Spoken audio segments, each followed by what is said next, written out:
அஸ்ஸலாமு அலைக்கும் வரஹ்மத்துல்லாஹி வபரகாத்துஹு. அல் குர்ஆன் அல் பக்ரா 64வது வசனம்.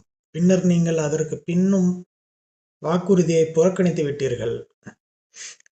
ஆகவே உங்கள் மீது அல்லாஹ்வின் பேரருளும் அவனின் கிருபையும் இல்லாதிருந்தால் நீங்கள் நஷ்டமடைந்தவர்களாகி இருப்பீர்கள். அதாவது இது தொடர்ச்சியா இஸ்ரவேலர்கள் மூசா அலைஹிஸ்ஸலாம் காலத்துல வாழ்ந்த இஸ்ரவேலர்கள பற்றி எல்லாம் சொல்லிட்டு வர்றோம் அப்படியே.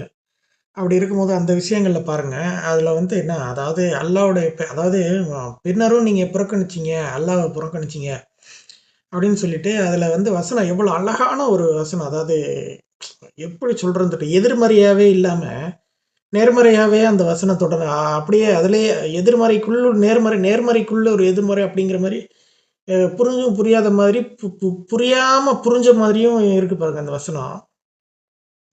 அல்லாஹ்வின் பேரருளும் அவனின் கிருபையும் இல்லாதிருந்தால் நீங்கள் நஷ்டமடைந்தவர்களாக இருப்பீர்கள். அப்படின்னா இன்னைக்கு உலகத்துல எத்தனையோ மனிதர்கள் அல்லாஹ் வணங்காதவங்க இருக்கிறாங்க. அல்லாஹ் உண்மையா வணங்காதவங்க, அல்லாஹ் கட்டுப்படாதவங்க எத்தனையோ பேர் இருக்கிறாங்க.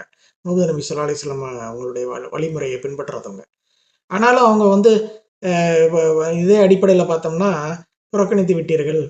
ஆனா அல்லாஹ்வுடைய பேரருளும் கிருபையும் இல்லாதிருந்தால் நீங்கள் நட்டத்திட்டன்னா, அப்ப இந்த மாரி வணங்காதவங்களும் இந்த மாரி இருக்கிறாங்க. என்ன அல்லாஹ்வுடைய பேரருளும் அவனுடைய கிருபையும் அவங்களுக்கு இருக்கு.